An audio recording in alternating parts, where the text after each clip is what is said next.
दोस्तों, ऑपरेशन सिंदूर के दौरान पाकिस्तान ने जो दुनिया के सामने दिखाया वो एक झूठ था और जो सच था वो बंद दरवाजों के पीछे था और जिसकी पोल अब अमेरिका के अपने दस्तावेज खोल रहे हैं। आज हम बात करेंगे उस अमेरिकन रिपोर्ट की जिसने पाकिस्तानी प्रोपेगेंडा की बत्ती बनाकर उसी के हाथ में ले दिया। और हमारे देश में भी ऐसे लोग कम नहीं थे जो इसमें प्रोपेगेंडा करने में आगे थे। आज भी कांग्रेस के नेता पृथ्वीराज चौहान ने जिस तरह का बयान दिया है, ये रिपोर्ट उस तरह के बयानों की भी पोल खोलती है और दिखाती है कि भी असलियत क्या थी और ऑपरेशन सिंदूर में क्या हुआ। भारत ने कितना अंदर तक घुस के ठोका पाकिस्तान को, और पाकिस्तान के नेता और इनके जो जनरल जो आज ये बड़ी-बड़ी बातें मार रहे हैं, उन 4 दिनों में इन लोगों की क्या हालत हो रही है। The heavy cost for Asim Munir's US outreach around 45 crore as Pakistan contacted US officials 60 times and hired Trump-linked lobbyists after Operation Sindoor. Islamabad wasn't just losing it on the battlefield, but it was desperately pleading for mercy behind closed doors in Washington. तो दोस्तों, पहले ये समझते हैं कि report आई कहाँ से है। ये कोई अफ़वाह नहीं है, ये कोई व्हाट्सएप यूनिवर्सिटी नहीं है। ये रिपोर्ट आई है FARA यानी कि फॉरेन एजेंट्स रजिस्ट्रेशन एक्ट के तहत यूएस डिपार्टमेंट ऑफ जस्टिस में दाखिल जो ऑफिशियल डॉक्यूमेंट है उससे। ये वो चीज़ें हैं। अब इसमें क्या कुछ पॉइंट है, इंपॉर्टेंट पॉइंट है, जैसे कि अप्रैल मई 2025 की तारीखों में क्या हुआ, पाकिस्तान ने किस तरह के डिप्लोमेटिक कदम उठाए और डिफेंस का इनका क्या था, कितना पैसा ये लोग खर्च कर रहे थे, और 6 अमेरिकी लॉबिंग फंड जिनके थ्रू ये लोग लॉबिंग करने की कोशिश कर रहे थे। तो इन सब की ईमेल, कॉल, मीटिंग और जितने भी इनके खर्चे हुए सारे के सारे रिकॉर्ड पब्लिक डोमेन में लाए गए हैं, उसकी जाँच हुई है। और अमेरिका में ऐसा होता है कि जो भी ये चीज़ें होती हैं, क्योंकि लॉबिंग करना अमेरिका में एक वैध है। पॉलिटिकली आप लॉबिंग कर सकते हैं, और लेकिन उसमें जो भी होती है, जो भी जाँच होती है, जो भी उसमें आपने खर्चा किया है, वो सारी की सारी चीज़ें आपको एक जो डिपार्टमेंट ऑफ एजेंसी है उसके थ्रू रखना पड़ता है, और वही इस बार हुआ है। हालाँकि इस तरह की रिपोर्ट टाइम टू टाइम आती है, थोड़ा समय लगता है, लेकिन इस तरह की रिपोर्ट आती है। अब ध्यान दीजिए कुछ और असली मुद्दे पे, कि पाकिस्तान ने करीब 60 से ज़्यादा बार अमेरिकी अधिकारियों से संपर्क करने की कोशिश की। अब इसमें कौन-कौन से अधिकारी थे? इसमें व्हाइट हाउस के अधिकारी थे, इसमें स्टेट डिपार्टमेंट के अधिकारी थे, इसमें पेंटागन के अधिकारी थे, इसमें कांग्रेस के मेंबर्स थे, अमेरिकन कांग्रेस के, और इसमें अमेरिकी मीडिया के लोग थे। और इसका जो उद्देश्य था वो सिर्फ एक था कि भी किसी भी तरह से ऑपरेशन सिंदूर रुक जाए। यानी कि सामने भले ही ये सीना चौड़ा करके जो मर्ज़ी बयानबाज़ी कर रहे थे, लेकिन बंद कमरे के पीछे इनकी बातचीत चल रही थी कि भई जनाब हमें बचा लो, किसी भी तरह से ये ऑपरेशन सिंदूर रुकवा दो। और इस सब के लिए इन्होंने करीब 45 करोड़ रुपए खर्च किए हैं। और ये सारी चीज़ें जो हो रही थी, क्योंकि अमेरिका जब किसी को बचाता था फ्री में नहीं बचाता, उसके लिए भी वो लोग चार्ज करते हैं। और इस सब में करीब पाकिस्तान ने 45 करोड़ रुपए खर्च किए। जी हाँ, 45 करोड़ रुपए यानी कि लगभग $5 मिलियन। अब इसमें जो फर्म शामिल थी उनके नाम आप देख सकते हैं बराबर में। और पाकिस्तान की ये कंडीशन है कि अपने देश में इनके पास खाने को नहीं है, और ये 45 करोड़ रुपए खर्च कर रहे हैं लॉबिंग के लिए। तो ये पाकिस्तान की असलियत है। पाकिस्तान की सेना को कोई लेना-देना नहीं है इनके आम लोगों से। पाकिस्तान की कंडीशन ये है कि अपने लिए इनके पास आटा नहीं है खरीदने के लिए, और ये लॉबिंग करने के लिए 45 करोड़ रुपए खर्च कर रहे हैं। तो ये इससे समझ में आता है कि भाई पाकिस्तानी जो आर्मी है उसकी प्राथमिकताएँ क्या हैं। अब ये जो डॉक्यूमेंट है FARA का डॉक्यूमेंट, ये साफ कहता है कि भाई पाकिस्तान को डर था कि ऑपरेशन सिर्फ पॉज़ हुआ है, ये खत्म नहीं हुआ है। और ये जो पाकिस्तान का डर था ये बिल्कुल सही था, क्योंकि बाद में भारत सरकार ने और प्राइम मिनिस्टर ने भी इसी तरह की बात की।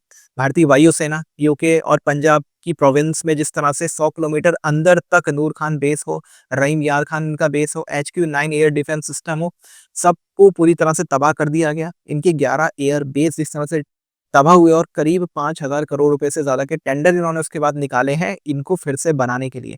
और HQ-9 कितना फेल्ड डिफेंस सिस्टम है, ये सिर्फ पाकिस्तान में ही साबित नहीं हुआ था ऑपरेशन सिंदूर में, बल्कि अभी हाल ही में क्यूबा में भी यही चीज़ शामिल हुई है, जहाँ क्यूबा के जो अधिकारी थे उन्हें पता ही नहीं चला कि अमेरिकन्स आ कहाँ से रहे हैं।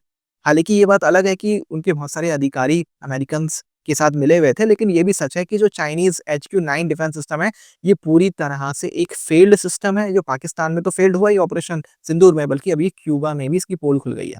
खैर, इसको लेके एक अलग वीडियो मैं बनाऊँगा जिसमें बात करेंगे कि उसके बाद चीन को कितना ज़्यादा नुकसान हुआ है। अब जो पाकिस्तान की पूरी कोशिश थी वो पूरी तरह से फेल हो चुकी थी, लॉबिंग ये लोग कर रहे थे। इन्होंने अपने ड्रोन हमले करने की कोशिश की, इन्होंने LOC पे फायरिंग करने की कोशिश की, लेकिन इनके ड्रोन और मिसाइल हमले पूरी तरह से फेल्ड हो चुके थे। अब सबसे बड़ा झूठ, पाकिस्तान ने कहा कि भारत ने सीज़ फायर की माँग की है, और ये रिपोर्ट बताती है कि नहीं, ये बिल्कुल झूठ है। ये डॉक्यूमेंट कहता है कि भारत ने नहीं बल्कि पाकिस्तान ने मिन्नत की थी कि भई हमारा किसी भी तरह से सीज फायर करवा दो। 10 मई 2025 का सीज फायर पाकिस्तानी कमांडरों की गुहार पर हुआ था, ना कि भारत के कहने पर।